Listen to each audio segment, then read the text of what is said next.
अस्सलाम वालेकुम दोस्तों, welcome to the our channel. हर पल जियो का ड्रामा सीरियल गफारा बहुत ही अच्छा बन चुका है। आने वाली एपिसोड में हम ये भी देखने जा रहे हैं। सारा बेगम मेरीन बेगम को कहता है जो कुछ भी हो रहा है सब कुछ गलत हो रहा है।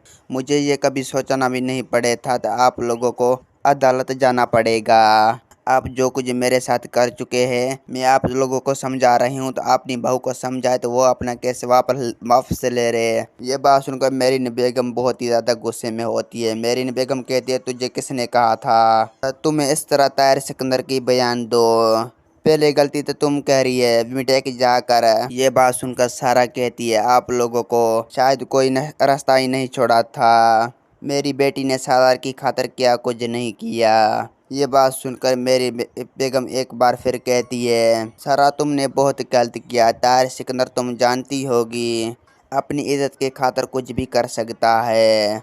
माशरे में उसका एक खास मकाम है और एक अच्छा बिजनेस तौर पर वो काम कर रहा है। और मैं नहीं चाहती अब ऐसी कोई भी बात हो। मीडिया के पास जाकर तुम अपना जान बदल दो। अगर तुम एक बार फिर ऐसी बात करोगी तभी सब कुछ शायद ठीक हो सकता है। ये बात सुनकर बहुत ही ज़्यादा सारा बेगम गुस्से में होता है। सारा बेगम कहता है मैंने कोई भी गलती नहीं थी, जो कुछ सच था वही बताया है। दोस्तों मेरा वीडियो आप लोग की अच्छी लगी तो वीडियो को लाइक चैनल को सब्सक्राइब लामी करना। खुदा हाफिज़।